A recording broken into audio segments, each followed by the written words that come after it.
A pretty straightforward chapter, and thus a short video for chapter 14, which is on sport, health, exercise, and well being. So, I am going to begin by addressing this question that the chapter raises pretty early on, that association that people have between exercise and health.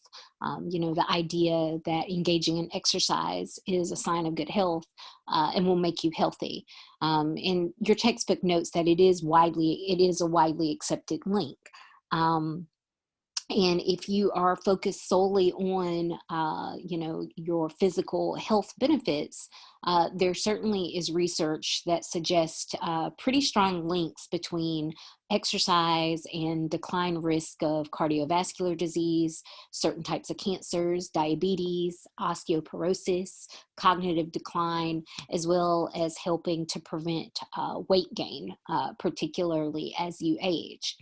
But the other kind of reason why we associate, I think, exercise with health goes beyond these actual physical benefits to additional benefits that your textbook discusses. Benefits related to the personal, the social, the economic, the environmental, as well as the national level. And so, for that reason, you'll see that a lot of governments, like our own, they do provide recommendations for physical activity. And so, this is from a past government website. And you can see that they call it the activity pyramid, kind of based on the idea of the food pyramid, which has traditionally been used to suggest how people, what types of food groups they should be taking in and in what quantities. But you'll see that, they, recommend limiting your amount of time spent being sedentary, that you should try to do strength, weight based strength training, at least 3 times a week. That they recommend stretching, the same amount. That at least 3 to 5 times a week, that you should engage in some type of cardiovascular workout. And the reason why is that range is because it has a lot to do with, are you engaging in moderate or vigorous cardiovascular exercise?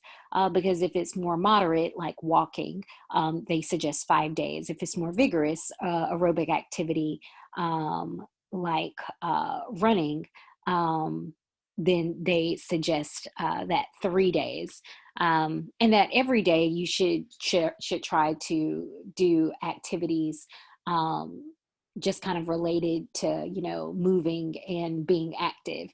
And this is where sometimes you get that recommendation for 10,000 steps a day.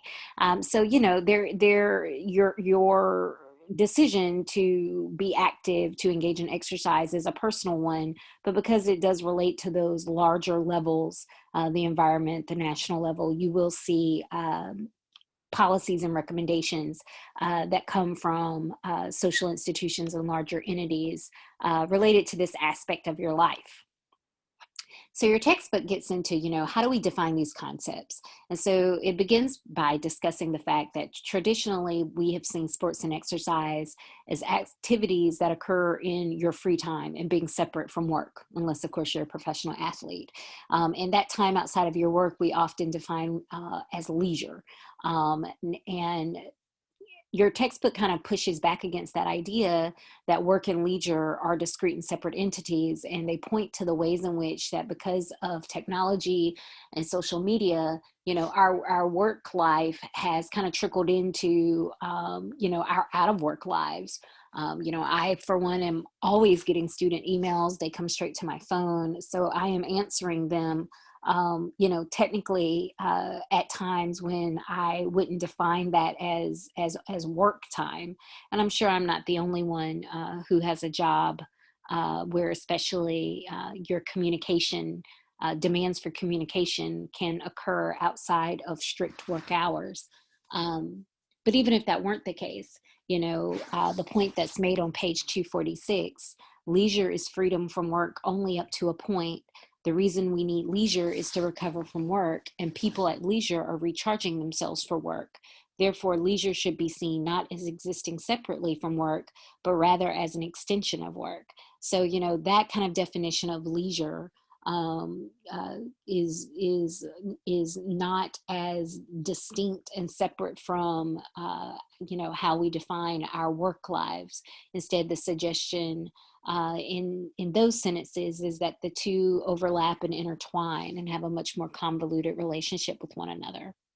Another kind of important conception of sports is the idea that it is a reflection of the prevailing culture, the norms, the beliefs, the values of a society, and that the type of sports embraced by a society does inform us about that society. It reveals something about that society. So in this way, sports are given a deeper meaning than just the activities that people engage in during their leisure time. In a capitalist society in particular, sports and exercise, because they are commoditized and commercialized, this means that when people are engaging in sports and exercise as participants, as fans, they're also intersecting with big business interests. So think about companies like NFL, Nike, ESPN, the NCAA, Reebok, Under Armour, Adidas, the big gym chains like Planet Fitness, and Equinox. It's this idea that sports is also just not in the world of leisure because it is a commodity, something that we pay for, pay to engage in, pay to watch. It does intersect with people's work lives and people's economic interest. But it is important to note, and your textbook does note this, that this commercialization does not necessarily diminish the emotional attachment people who engage in sporting events, or even those who are just followers, still have. So just because it is commercialized, just because we treat it, like any other commodity in a capitalist society, doesn't mean that it isn't meaningful, and that people don't draw meaning from these types of activities. And so, finally, after, kind of discussing these kind of related tangents, your textbook offers on page 248 a comprehensive definition of sport. And they say sport is structured by rules and codes of conflict, spatial and temporal frameworks, where is the activity taking place and for how long, as well as instruments of the government. It's goal-oriented, aimed at particular objectives, and thus winners and losers are identifiable. And therefore it's competitive because you are engaging in sport in order to defeat rivals or in order to break records. But at the same time as being competitive, it's also ludic, in the sense that it enables playful experiences and generates excitement. And finally, it's culturally situated in that items 1 through 4 correspond closely to the value systems and power relations within the relevant sports host society. So just once again, referring back to the idea that sports reveals something about a society, the types of sports, the types of rules, how people play, how people respond when they win, how people respond when they lose, the appropriate way to support or to indicate your fandom. All of this is sociological in its basis. And thus, there is a part of sociology directly related to sport, and we call that the sociology of sport. And there are a lot of people that, are active in this subdiscipline that write on this topic. Your book emphasizes the work of Elias, and that's because his writings were some of the first that indicated that while on one hand, On one level, sport is about, having fun and experiencing excitement. It also is tied to deeper building blocks of the society. So, he's making a point that there is this deeper meaning to the role that sport plays in society. And for him, and his fellow researchers and fellow authors, if they discuss sport as it relates to providing a level of control and order within a society. Because people use sport to exert control over their own aggressive and violent emotions.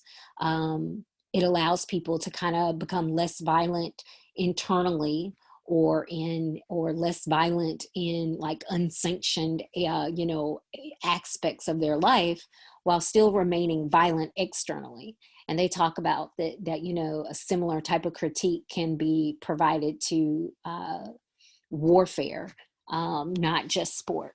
But it's this idea that if human beings have some natural or inherent, aggressive, violent characteristics, that sports kind of become a state-sanctioned way that you can get that type of energy, that you can control that type of energy in a state-sanctioned fashion, which should prevent you from engaging in that type of violence, outside of the world of sport, outside of, warfare, outside of state-sanctioned violence.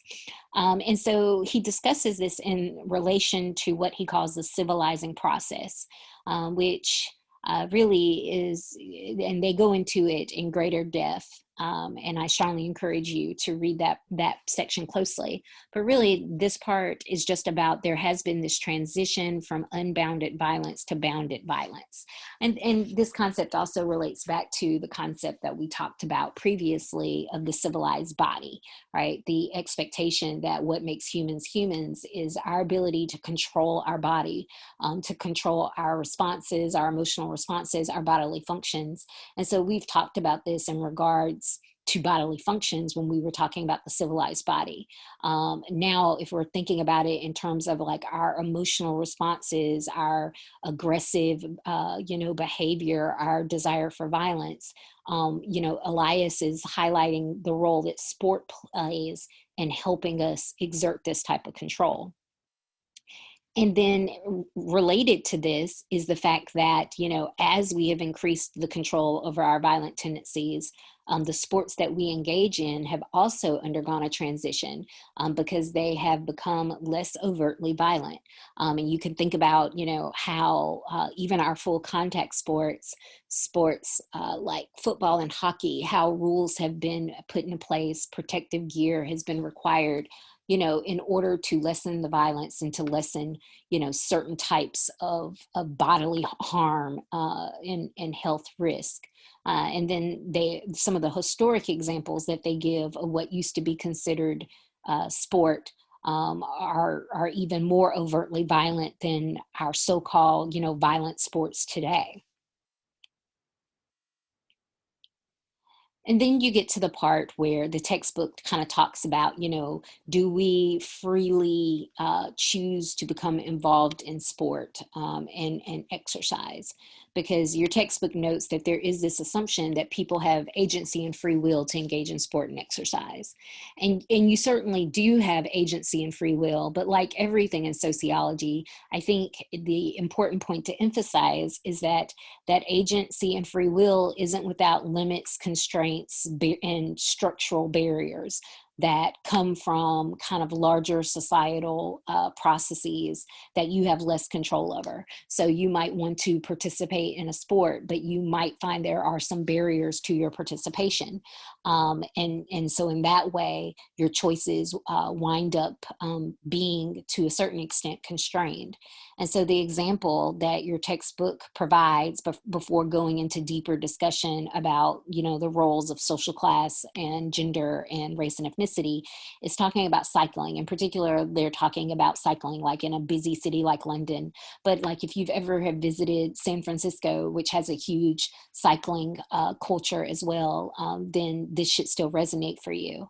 But what they found was when they were asking people about their experiences in that cycling culture and the extent to which, they became regular cyclists.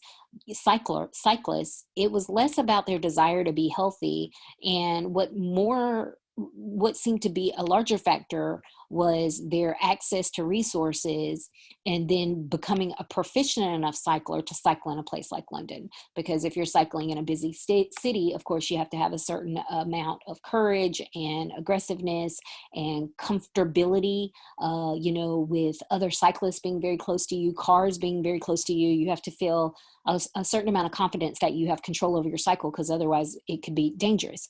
And so they felt, and those two factors, your access to resources and your ability to become proficient enough to cycle in that environment, they found that those two factors were strongly related to demographic factors like class, gender, and ethnicity, which is why when they looked at the cycling culture in London, and why when you look at the cycling culture in a lot of places, what you find is oftentimes a predominance of middle age, middle to upper middle class white men. And so as sociologists, of course, what we want to kind of consider is, why is that? What is kind of encouraging those types of demographic trends? And so your textbook goes into the role of class, gender, and ethnicity a little bit more deeply, beginning with class. So there is this relationship between exercise and socioeconomic status. And particularly if we make a distinction between exercise and fitness, because if we're just looking at it in terms of exercise, that you are engaging in activity with your body, which, gets your heart rate up to a certain amount. Sometimes the distinction based on class isn't quite as clear, because people who are working class, or people who are lower working class, lower income, are more likely to have jobs that involve greater levels of activity. They're less likely to have sedentary office jobs. They are more likely to rely on public transit or walking. And all of that, having a job like, landscaping, which has you outside and moving around doing exercise for work, or, walking to and from work and home, or walking just to and from, home and your bus stop. All of that counts as exercise, but it doesn't necessarily count as fitness, because fitness is exercise specifically that exists outside of the realm of work. This is exercise that you engage in, during that leisure time, usually for the sole purpose of enjoyment or health, meaning it's not related to your basic transportation needs or your work demands. So especially if we're looking at the distinction between the different class groups and fitness, we see that people who are middle, upper middle, upper class are more likely to engage in fitness activities than people who are in lower income groups. And then the types of activities that they engage in also will differ. If it requires expensive equipment, if it requires, access, to like a golf course, or fields that are not publicly available in parks, then these types of activities tend to be dominated by people who are upper class. If it doesn't require a lot of equipment or expensive equipment, and it's easily accessible in terms of the spaces in which it takes place, then these activities are more likely to be engaged in by people of lower income groups.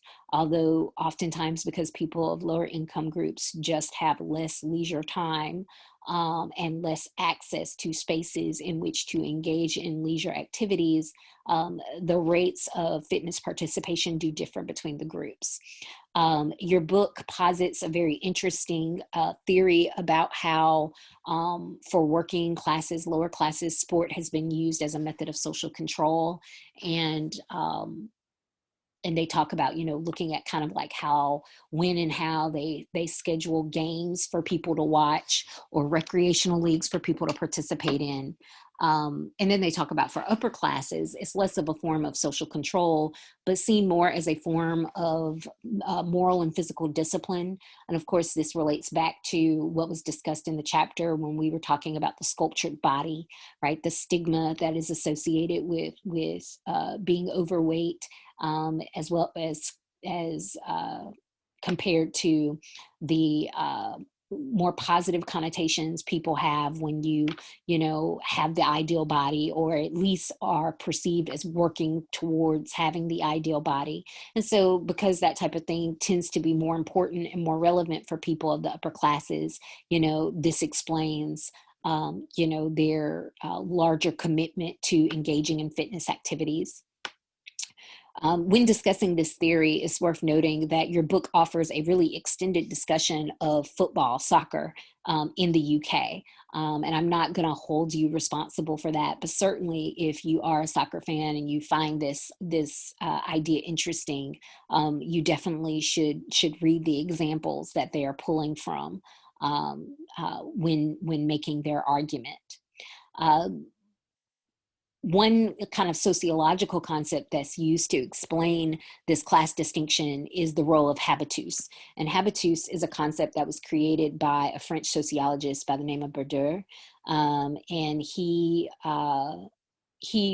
just defined habitus as the sets of practices, ways of being and doing, taste and dispositions that guide people of differing class backgrounds to behave in certain ways. So it's the idea that we are raised in these class backgrounds, and we are taught both consciously as well as subconsciously, overtly as well as covertly, that certain ways of doing things and certain behaviors and certain preferences are normal, and they feel normal to us because we were raised in that setting. And then we take those preferences and we take those tastes into our adult lives, and they shape how we live our lives, right? So, the extent to which you find lacrosse versus basketball exciting, Bourdieu would say it has a lot to do with, habitus, which one were you raised with? If you were raised with, in a family, upper class family that participated, supported cricket, then, your level of interest and your preference and taste about that sport will be very different than someone who, doesn't know anything at all about cricket, doesn't participate, doesn't know anyone who's participated, has never watched a match. And so in that way, our class background doesn't just shape our participation in certain sports, but it even shapes, the types of sports that we prefer and enjoy following and participating in, even as fans. Next comes the discussion of gender. As they mentioned, sport is highly gendered. Men and women traditionally play different forms of sport, and they engage in different forms of exercise. This is so much true that we gender sports by labeling it kind of like, oh, that's a man's sport or that's a women's sport.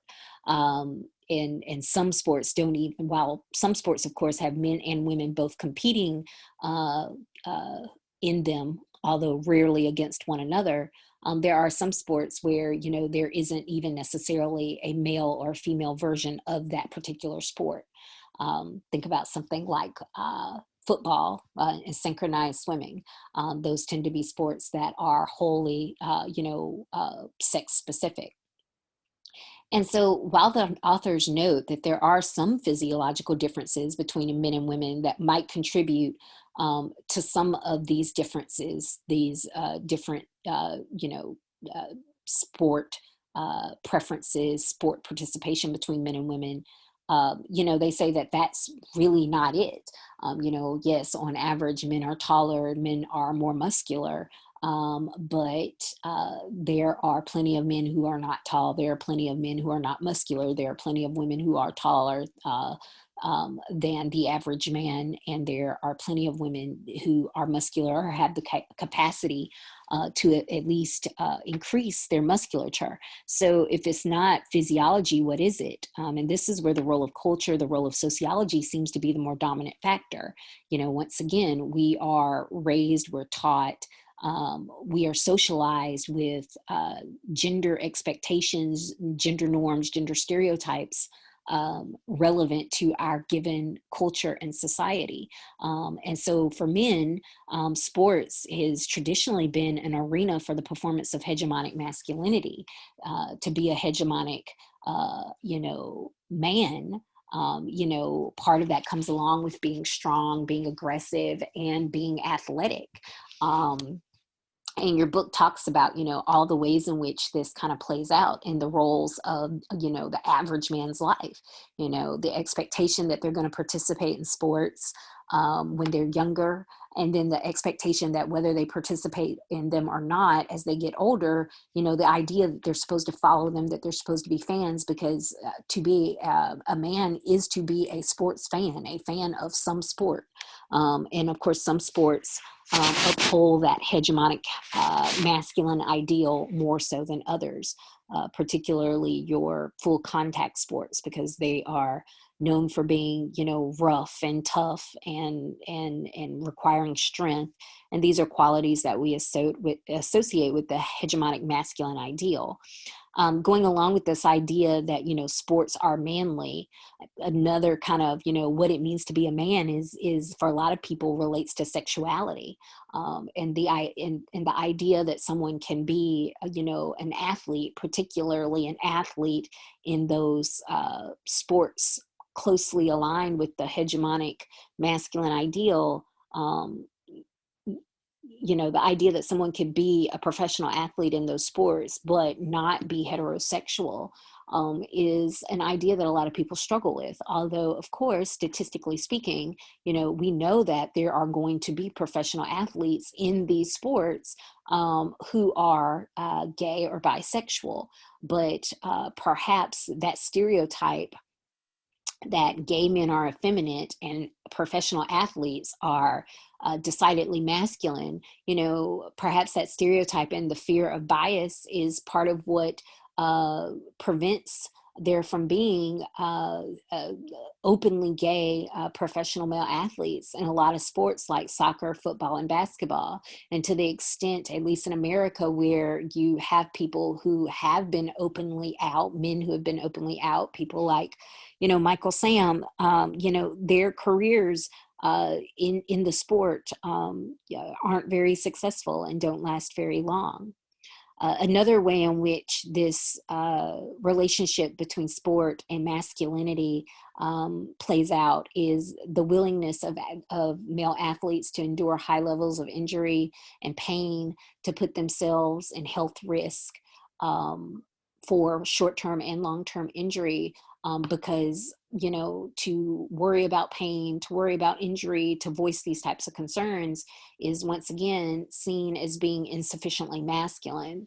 And certainly for that reason, it raises concerns, of course, in light of what we now know about traumatic brain injuries, especially in sports like football.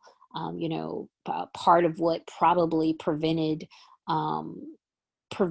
researchers from being able to draw these conclusions earlier. It wasn't just, the capitalist system that was, trying to continue to make money and resisting any types of changes or policies or reforms that could endanger that, but also the athletes themselves who, until the last decade were perhaps not so willing to come forward about their experiences, because coming forward about those experiences would have been a disruption to that hegemonic masculine ideal.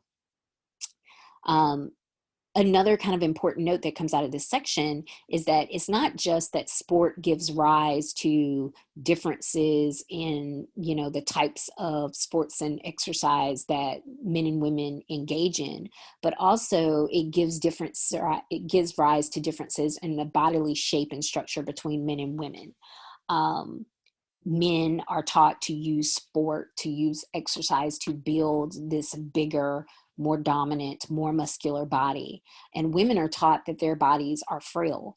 And this impacts their ability to fully participate in some sports, and increases the likelihood as to why they choose certain sports over others. Why we have more uh, female dancers and synchronized swimmers, and trying to think of another kind of sport that's been predominantly seen as being held by women. And gymnasts to a certain degree, although it's worth noting gymnasts have become increasingly more muscular in the last 20, 30 years, as there's been kind of a switch in focus from them being kind of dainty to them being much more athletic. But women are taught that their bodies are frail, and then society supports this assumption in both overt and covert ways. Think about the fact that we create space for women to do push-ups on their knees versus their toes. We start doing this very early on, usually pre-puberty, even though we know that male and female, young children, there isn't that much difference in their musculature. And so there is no reason why an 8-year-old boy should be able to, should be expected to do pull-ups while an 8-year-old girl does not. But because we have these expectations, and because we give women this kind of out and we give it to them at a young age, what we wind up encouraging is the development of bodies that then, really do struggle to do pull-ups and push-ups later in life. And so this is what your book has talked about, that, how sport shapes the body also becomes gendered. A good example of this that I talk about in my gender class, and which has been extensively studied, is this concept of throwing like a girl, because there, are differences in how boys throw and how girls throw. But a lot of that, is not as related to physiology as one would think. A lot of that is related to socialization. But then that socialization will then give way to some physiological differences. And I strongly encourage you, if you find that interesting, to read those 2 articles. And what I like to kind of end here is, your book is like, they don't want to talk about this in terms of it being gender essentialist. Like, because you are a man, you're definitely going to be more muscular. Because you are a woman, you're definitely going to not be able to throw as far as a man. There is a quote that comes out of my gender textbook that says, humans are like rectangles. We're not defined by our length or our width, but the interaction between the two. So similarly, we're not defined by our nature or nurture, biology or culture, but we are defined by the intersection between the two. So yes, there might be some natural differences on average between men and women in terms of things like height and musculature. But society and the messages that society kind of gives us about what to do with those differences, this is really what is impacting the end result. And we can kind of look at this by considering the role of society in things like muscular arms, marathon times, bone density. So with something like muscular arms, it's worth noting that the difference between arm strength between men and women in America is much greater than in countries where they do not have that kind of gender norm and gender expectation that women are frail. In tribes, although tribal societies, especially societies that have traditionally involved like any type of spear or javelin throwing, although there is still a gap between men and women, because once again, on average, men are going to have stronger pectoral muscles, upper body strength. That gap is much smaller because the women there are not raised with this idea that they shouldn't also develop upper body strength. So they do develop upper body strength, and the gap between those men and women is much smaller than the one we see here in America. more contemporary example would be like in Israel, because the expectation is that both young men and young women are going to serve in the military. They don't encourage girls to do push-ups on their knees beginning at age 5 or 6. They encourage them to do push-ups on their toes, to be able to do pull-ups, because they need them to be able to participate fully and equally in their military, like their young men. And thus, once again, what we see, is similar to those tribal societies. It's not that then, men and women develop perfectly equal upper body strength, but the gap is much smaller. And it does result in, there are some women that have, significantly stronger upper bodies than some men. But maybe more importantly is the fact that, on average in those types of countries, that kind of gender difference is now no longer so significant that it's that noticeable. In our own country, you can look at something like marathon times. So traditionally, men used to be the only gender that ran marathons because it was seen as being detrimental to the reproductive health of women for them to run that long of a race. So women were not permitted to be in, races of that length, until the 1970s. And so, of course, if they haven't been training for it, initially, of course, they were much slower than men. The fastest woman was much slower than the fastest man. In terms of marathon times. But as their participation increased, as their training increased, you can see that there has been a very substantial narrowing of that gap between the fastest man and the fastest woman. And if you're not talking about the fastest man and the fastest woman, if you're talking about the average man and average women, that gap has narrowed even faster. So very similar to what I was saying about the it's not just about biology, it's not just about physiology, it's about the kind of sociological factors that can come into play and that can kind of shift our physiology. And the final point that once again comes from my gender class has to do with bone density.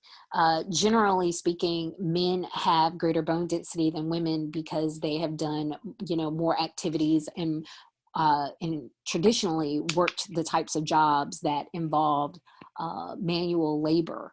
And that being on their feet and lifting heavy objects, whether it was for work or for leisure, it resulted in them having greater bone density.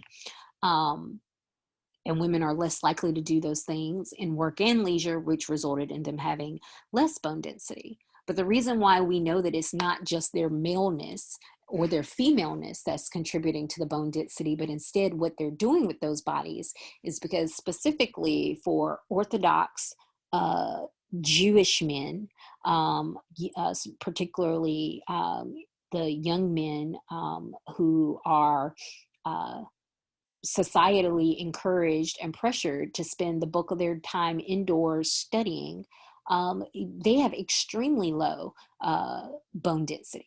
Much lower than not just boys their age who are not Orthodox Jews, but actually much lower than their female Orthodox Jewish counterparts who spend more time outdoors, spend more time on their feet, doing more active,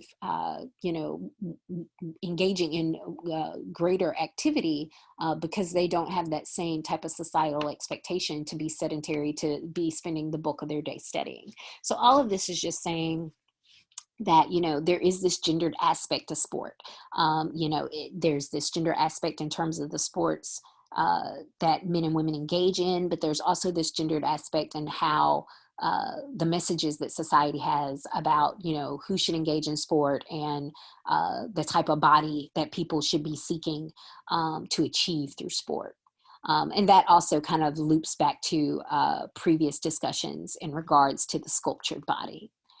The final point from this chapter deals with race and ethnicity. And specifically, this part is kind of trying to explain that given the overrepresentation of ethnic minorities at the field level, particularly African Americans, why are they so underrepresented in governing levels of the sport? And so you can think about this in terms of coaches, you can think about this in terms of owners, you can think of this in terms of athletic directors. But if so many of them are playing, and therefore they're involved and they know the sport, why do we not see even somewhat comparable levels, at the kind of administrative level of the sport? And this is true of soccer, worldwide. This is true of football and basketball here in America in particular. Um, if you kind of think about Latinos, and particularly in their role in baseball, is true in that sport as well. And so your book is like, well, what is the answer here? And they quickly point out that, the physiological reasons and cultural reasons that kind of predominated the explanations for this trend in the past, they don't really withstand empirical scrutiny. The idea that people who play the sport, are biologically, predisposed to be good at the sport, but they don't necessarily have the mentality to coach it or to lead it. That's been shown to be false. And then the cultural argument, like, well, maybe people want to play, but they don't want to lead. They don't want these positions. They don't have the ambition or the motivation for positions.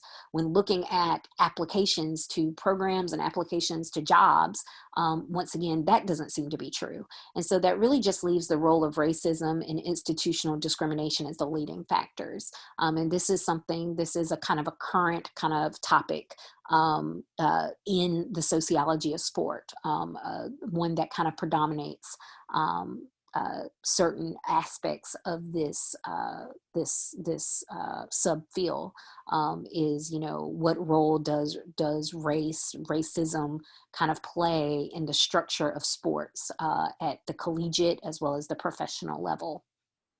One final point that your textbook makes, to offer in regards to, the overrepresentation of ethnic minorities at the field level, is, emphasizing that historically, where a lot of traditional pathways to middle and upper middle, upper class success were not made available to them, that sport was one of those pathways that was in fact accessible. It was a long shot, but it still was an accessible long shot. And your book discusses this through the concept of the golden ghetto. And it worked both ways. It allowed people who really had very little other options in regards of upward mobility. Professional sport allowed them the opportunity to potentially achieve that. But then also, for the capitalists involved in the sport, your coaches, your owners, marketers, it allowed them access to really great athletes that certainly improved and progressed the sport, bringing in more fans and bringing in more money. And so I want to end this where your chapter started. That out of all the ways that we can talk about the sociological aspects of sport, the way that there are sociological determinants in regards to who participates in sports and exercise, the social benefits to as well as health benefits in participating in sports and exercise, how what sports reveal about a society. The point that your book starts with, and the point I want to end with, is that sports are also become an arena in which people take stances and people try to influence change in larger society. Sports athletes, they operate like celebrities. They have great name recognition and a lot of social influence. And in a world of social media, that amount of social influence has grown in the last 10 to 20 years. And so, they have, very rabid and dedicated fan bases. And so, if you think about the example that your book started off with, the Olympic example and the Black Power symbol and the message that, was being sent about racial equality and recognition of racial equality. Here we are over 50 years later.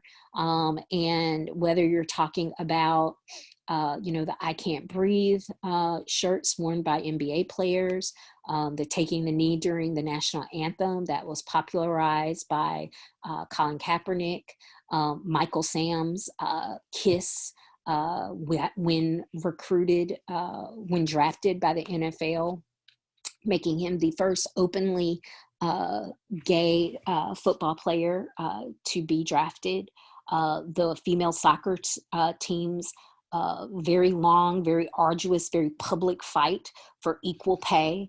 You know, all of this are examples about how athletes have a certain amount of power and influence in our modern societies. And so the other kind of sociological aspect of sport is the fact that there is the social power of sport, the power to influence change, the power to push for progressive reforms in society, the power to kind of change the hearts and minds of your fans on subjects that have nothing to do with sport. And so,